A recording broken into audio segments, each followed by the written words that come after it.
en cette semaine européenne de réduction des déchets, j'ai envie de vous présenter une nana géniale, c'est Hello. Et quand on est génial, on fait des choses géniales. Salut Hello! Salut! Donc en fait, toi tu fais plein de choses bien pour la planète et bien pour nos déchets.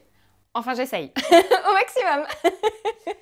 Avec un enfant et avec les moyens du bord, on fabrique ce qu'on peut, on réutilise beaucoup. On essaye de sélectionner tout ce qu'on achète avec soin. On achète en vrac. Ça veut dire aussi avoir des sacs en vrac en tissu. Ça veut dire aussi utiliser des systèmes de conservation durables. Et comme ça, on essaye d'impacter le moins possible la planète avec nos déchets. Dans le traitement des déchets, il y a l'incinération, il y a l'enfouissement et ces choses-là, ça me dérange. Ça me dérange beaucoup.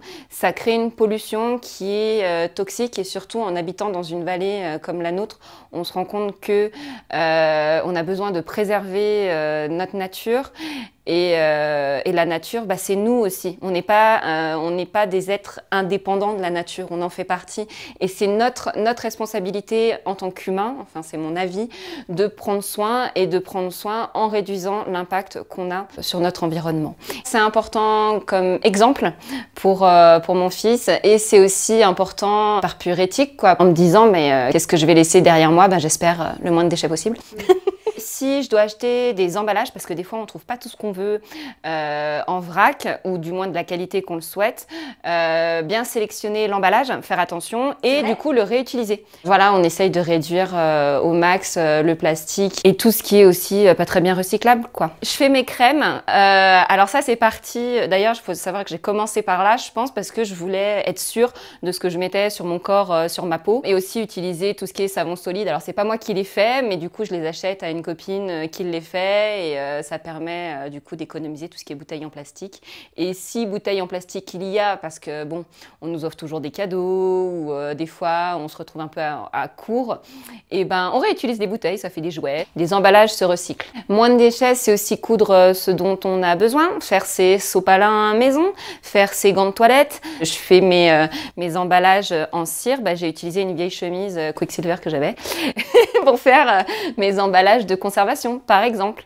Les vieilles robes me servent à faire des super sopalins. Enfin voilà, ça me sert à faire mes petits tissus maison, mes chiffons, mes emballages cadeaux, mes sacs cadeaux, des jeans, ça me sert à faire des tabliers pour mon fils. C'est aussi ça, la logique moins de déchets. Alors toi, tu as vécu un incendie, c'est terrible, tu as vraiment tout perdu et à partir de là, quand on perd tout, on se rend compte qu'on n'a pas besoin de grand-chose. Oui, exactement, et de se contenter vraiment de l'essentiel. Le zéro déchet, il n'existe pas forcément dans cette maison parce qu'on en a quand même, mais en fait, réduire ses déchets, c'est juste de se rendre compte qu'on n'a pas besoin de grand-chose et qu'avec peu, on peut faire une multitude. S'occuper de ses déchets, c'est juste une façon de voir les choses et la logique, elle est dans tout. Des déchets, pour toi, alors, ça serait quoi? Toi qui fais super gaffe. Alors moi, dans les déchets obligatoire, il y a tous les packs et les bouteilles de lait de vache parce que j'ai pas de vache à proximité. Par contre, je consomme aussi des laits végétaux et j'essaye au maximum d'en faire. Qu'est-ce qu'on met dans nos poubelles? Du coup, t'as pas grand-chose dans tes poubelles en fait. Ah si, un grand déchet, les couches de mon fils. Parce qu'avant, on avait des couches jetables qui ont malheureusement brûlé. Ah oui, dans ton incendie. Ouais, dans l'incendie. Après, il faut savoir aussi un truc. Les couches lavables, c'est la réflexion que ça m'a apporté aussi. C'est que bien que je ne jette pas de couches à la poubelle, je fais plus de machines à laver.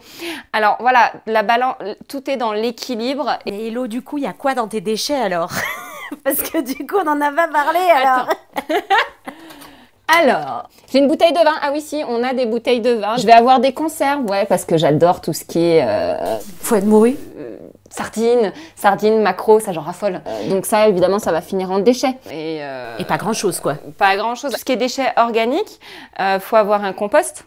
Moins de déchets, c'est consommer moins, c'est faire ses produits ménagers au maximum, c'est cuisiner au maximum, acheter au maximum en vrac, local, bio aussi, parce qu'en général, quand c'est bio, c'est aussi dans le respect d'une certaine humanité et un respect environnemental. C'est aussi coudre, c'est réutiliser au maximum ses emballages, parce que des fois, c'est inévitable, on en a. Et c'est troquer, échanger, acheter d'occasion, donner une seconde vie. On se rend pas compte comme un objet peut avoir plusieurs vies, quoi. Une chemise peut finir en éponge tawashi ou en protège-plat pour le frigo. C'est juste une façon de voir les choses. Alors, je veux dire, moi, c'est un temps que j'ai envie de prendre et que je prends. Chacun fait comme il peut. Quand on pense un peu dans cette logique, et en fait, on va vivre aussi plus sainement parce qu'on va savoir exactement ce qu'il y a dans notre assiette, sur notre peau et d'être en meilleure santé, tout simplement. Super. Merci Hello. De rien. À bientôt. À bientôt, ouais. Ciao. Radio Monde.